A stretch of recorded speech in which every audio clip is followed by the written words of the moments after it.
શિક્ષણનો ઉદ્દેશ હોલ નહીં માહોલ બનાવવાનો છે. ડૉક્ટર મતાઉદ્દીન ચિશ્તી. સારું શિક્ષણ બાળકને સમાજનો શ્રેષ્ઠ નાગરિક બનાવી શકે.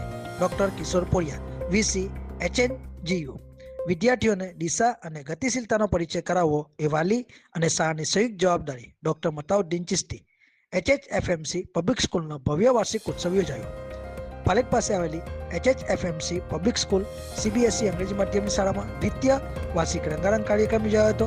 મોટા મિયા માંગરોળની ગાડીના વર્તમાન ગાડીપતિ હિઝુલનેસ ખ્વાજા સૈયદ સલીમુદ્દીન ફરીદુદ્દીન ચિશ્તી સાહેબના સાનિધ્યમાં યોજાયેલ આ કાર્યક્રમમાં મુખ્ય અતિથિ તરીકે પધારેલા doctor Kishorsinh Poriya, Hemchandracharya, North Gujarat university પાટણના વાઇસ ચાન્સેલર, ઉત્તરાધિકારી ડૉક્ટર મતાઉદ્દીન સલીમુદ્દીન ચિશ્તી, વાલીઓ અને વિદેશથી પધારેલા મહેમાનો તથા સામાજિક આગેવાનો સહિત અન્ય મહાનુભાવો હાજર રહ્યા હતા.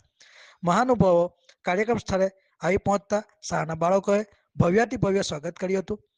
કાર્યક્રમનો પ્રારંભ પ્રાર્થનાથી થયો હતો. ડૉક્ટર કિશોર પોરિયા સાહેબને સાલોટાથી પુષ્પગુચ્છ આપીને સન્માન કરવામાં આવેલ. ત્યારબાદ સ્કૂલના પ્રિન્સિપાલ ત્રિષા જોને સ્કૂલનો વાર્ષિક રિપોર્ટ રજૂ કર્યો હતો. ત્યારબાદ કાર્યક્રમના મુખ્ય વક્તા ડૉક્ટર મતાઉદ્દીન ચિશ્તી સાહેબે પોતાના વક્તવ્યમાં જણાવ્યું હતું કે દરેક ક્ષેત્રમાં સપનાઓને સાકાર કરવા મહેનત કરવી પડે છે. બાળક માટે સૌથી ઉત્કૃષ્ટ ભેટ શિક્ષણ અને કેળવણી છે, જે બાળકના જીવનના અભિન્ન અંગો છે. કલમમાં એટલી શક્તિ છે કે આખા વિશ્વને બદલી શકે છે.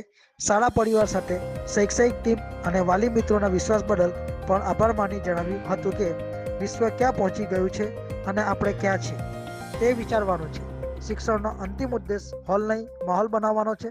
માહોલ શિસ્તનો, આદરનો, સમજણનો અને એકતાનો બાળકોના ઉજ્જવળ ભવિષ્યમાં આપણે નિમિત્ત બનીએ એમ તેઓએ જણાવ્યું હતું. ત્યારબાદ શાળાના બાળકોએ સુંદર સાંસ્કૃતિક કાર્યક્રમો રજૂ કરી હાજરજનોને મંત્રમુગ્ધ કર્યા હતા.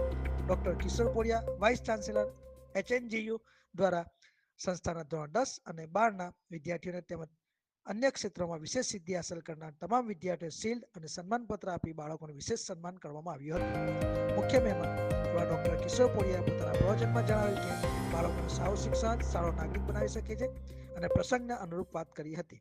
બાળકોને આંતરરાષ્ટ્રીય કક્ષાનું પ્લેટફોર્મ આપવા તેમજ સાંસ્કૃતિક કાર્યક્રમો રજૂ કરનાર તમામ બાળકોને તૈયાર કરાવનાર સ્ટાફની મહેનતને બિરદાવી આભાર માનેલ હતો. આ કાર્યક્રમમાં દેશ વિદેશથી તેમજ આસપાસના વિસ્તારમાંથી બહોળા મહેમાનો ઉપસ્થિત રહ્યા હતા. અંતમાં રાષ્ટ્રગીત સાથે કાર્યક્રમનું સમાપન કરવામાં આવેલ. ત્યારબાદ સૌ માટે ભોજનની વ્યવસ્થા પણ કરવામાં આવી હતી. સંચાલન બાળકો તથા શિક્ષકો દ્વારા કરવામાં આવેલ હતું.